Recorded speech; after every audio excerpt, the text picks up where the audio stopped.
relationship with food over the years. Yes. And this weekend, I'm finding it quite hard to talk about, but... Well, you take all the time you want. Okay. Thank you, appreciate it. Oh, it's my pleasure. So this weekend I was due to have my gallbladder removed.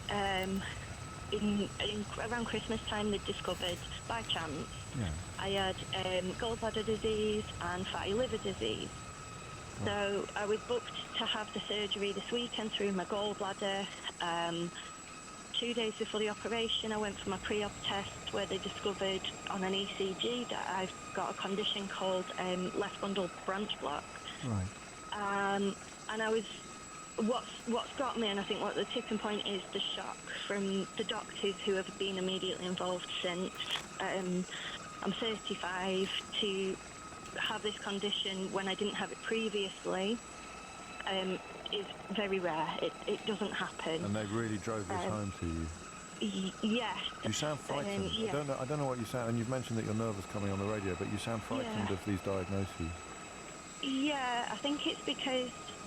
And I apologise if I get upset. It's the reality sinking in that they've told me that the cause it's unlikely to be congenital. No one's ever had heart issues in my family, so it's quite likely to be some event that has triggered it. And one of the possibilities could be heart disease or a heart attack at 35.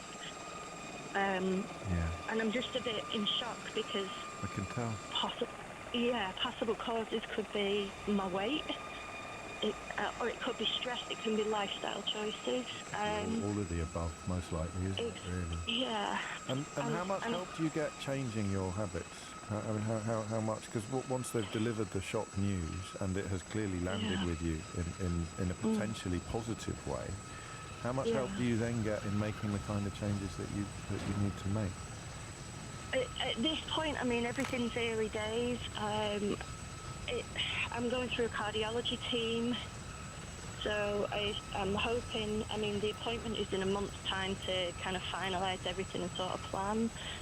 I don't know long-term what sort of help I would get. I know that my weight's been an issue for a long time. And do you think this will be a tipping point? Do you think you feel now sufficiently differently about things to make major and lasting change? Yeah, I think so, because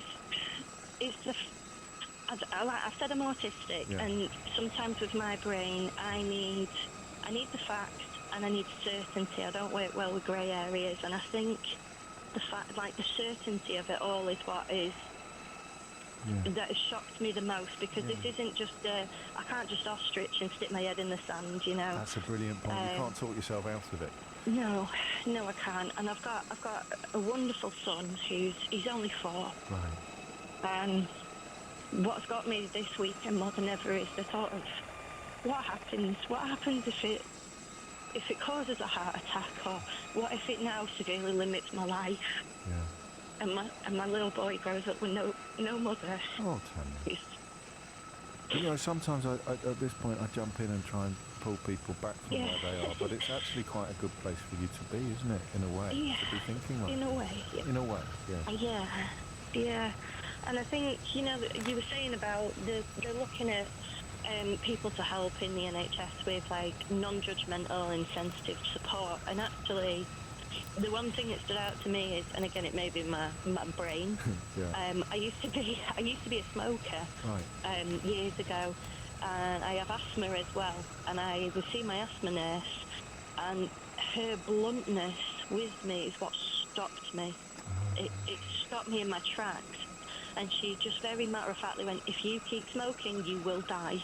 And the certainty is what really kind of kicks me in the proverbial and made me go, no, she's right, I've got to stop. It's horses for courses. Some of us might need a long runner, you know, they're really subtle kind of little changes, and thinking back to the lad in Northwich who's lost loads of weight himself and is now hoping he kind of influences his mum by example, but I think for some of us, I'd be like you. If I got that kind of diagnosis, I'd go home in a daze and empty the cupboards, empty the crisp drawer into the bin, I think, and that added element. So this isn't the thing you've brought to the conversation, but the people listening who can't get through to their parents don't understand why their parents don't feel like you feel. Why don't you want to be with me for longer?